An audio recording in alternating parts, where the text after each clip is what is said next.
Balak mo bang bumili ng welding machine? Ito mga boss, i-share ko sa inyo ang ating welding machine na portable 3-in-1. Nabili natin ito sa online. Ang address na napagbilan natin ito ay Valenzuela, NCR. Kung matibay, napakatibay mga boss, walang palya. Ang madalas natin dito gamitin itong MMA, dahil itong MIG nabibili lang yan na flux cord sa online. Di katulad dito sa welding rod, yung ganito maraming napagbibilhan nito, kaya ito ang madalas natin gamitin na MMA.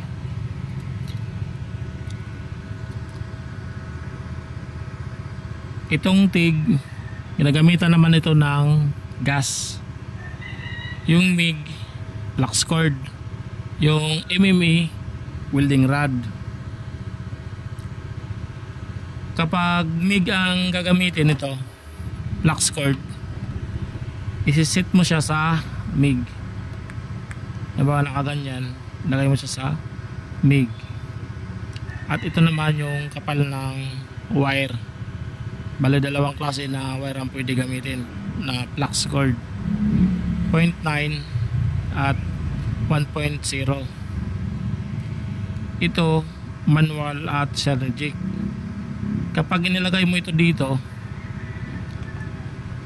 sa synergic, ibig sabihin yan, hindi na ito kailangan i-adjust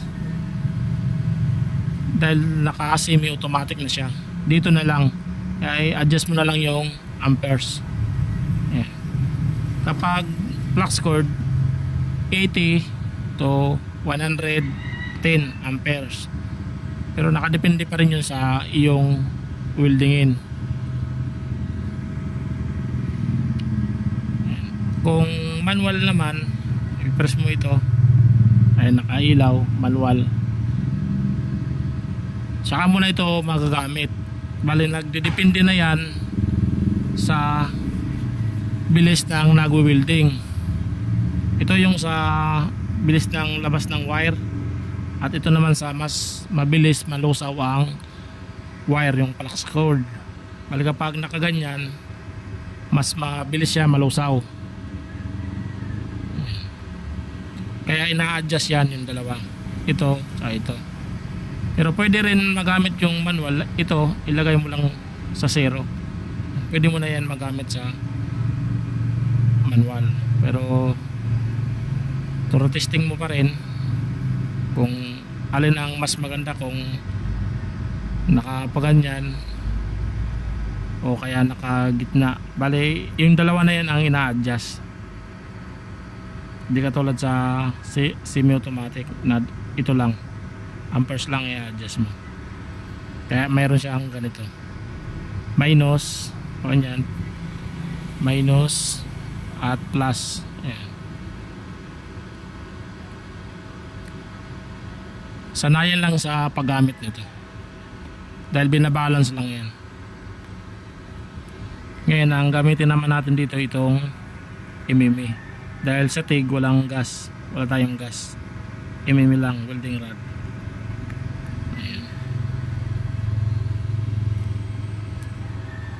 Ang gamit natin na welding rod ay 6011. Kapag 6011, nakadepende pa rin sa laki ng welding rod. Ang amperes na ilalagay natin dito, 80 to 90 kapag vertical. Kung sa flat, sa pantay lang, 90 to 140. Pero ilagay lang natin sa 110. 90 lang, 90. Ayan, 90. Tapos dito naka MMA. Magkakaroon lang ng ilaw yan kapag nakalagay sa MIG.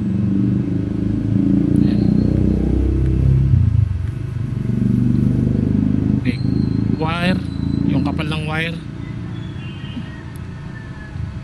0.9 o kaya 1.0. So yun, Sergic. Sa paglagay nito, bale nakadepende pa rin yun sa mag-welding. Pwede naman yan baliktaran. Ito yung meron welding rod na minus, at yung plus naman, ito yung connection natin sa ground. Pero kapag sa lupa nakadikit ang ating weldingin, mas maganda yung ground. Ito ilagay natin dito sa ground din, ito sa negative, positive. Ngayon nakalagay siya sa plus yung ground. Kung MIG naman ang gagamitin mo, ito, tatanggalin mo lang ito isa, dahil ito yung ground. Sa ngayon ito ang ground natin, at gagamitin mo ay MIG. Ito ilalagay mo rito, ganyan. Ayan.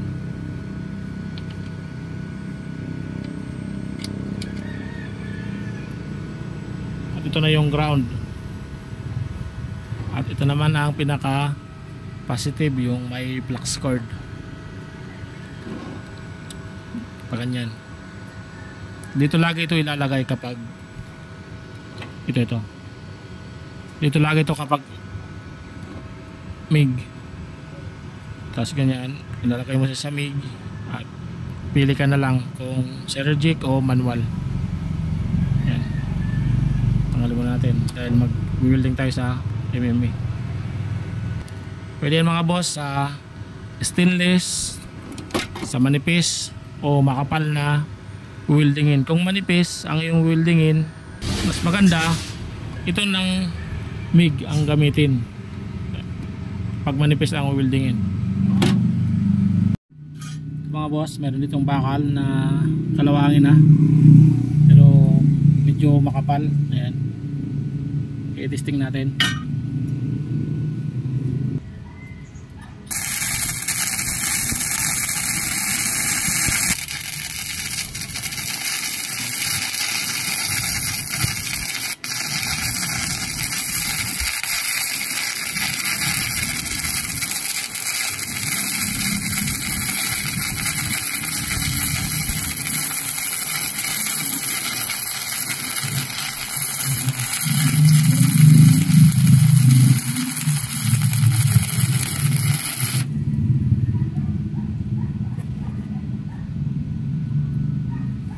Hindi pantay-pantay.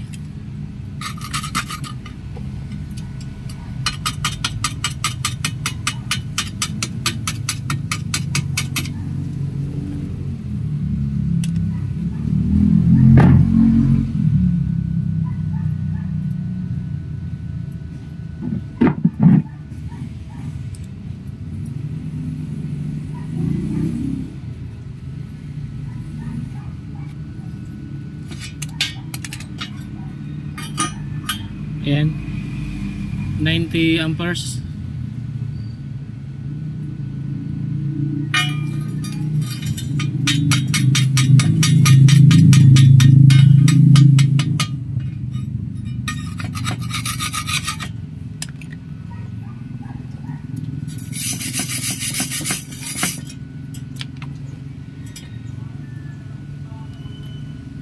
Ilagay naman natin sa 80 amperes.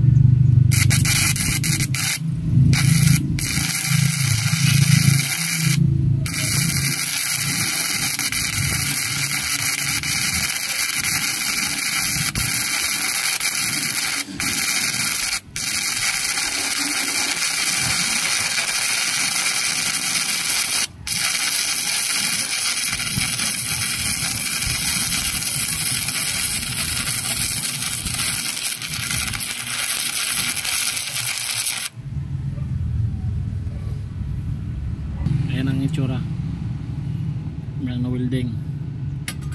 Try naman natin sa 6011 na ganito, 6013.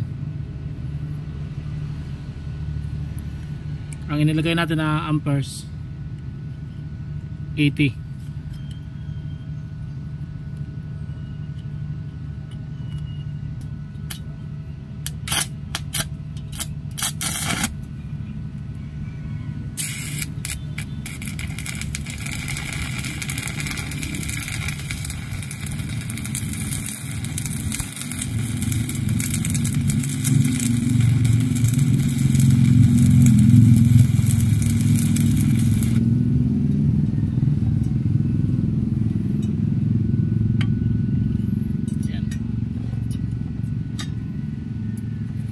Mga boss,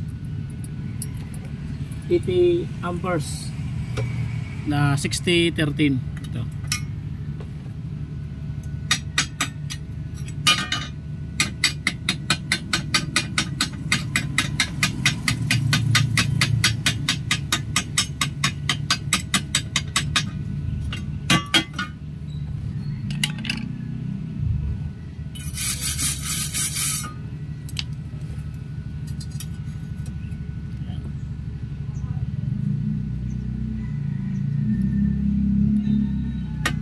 Ilagay natin sa mas mataas na amperes. Lagay natin 100 amperes. Itong 6013. Ito naman natin testing.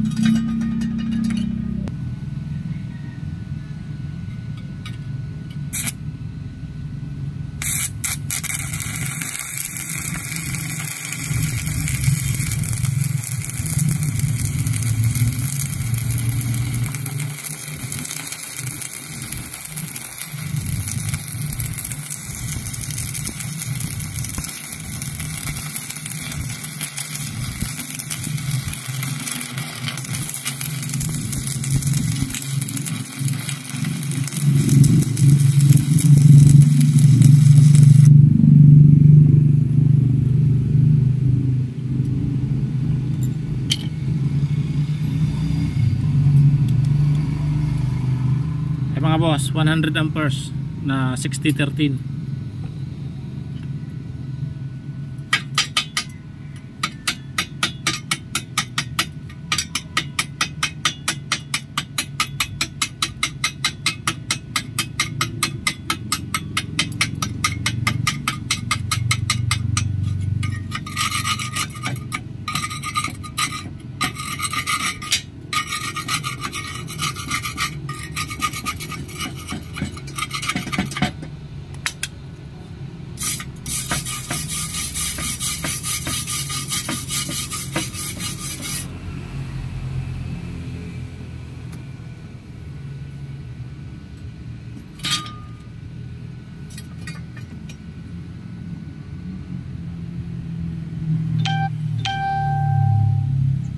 Ayan mga boss, 100 amperes na 6013. More practice pa sa pag-welding. Kailangan pa natin ng matagal pa na pagpapractice.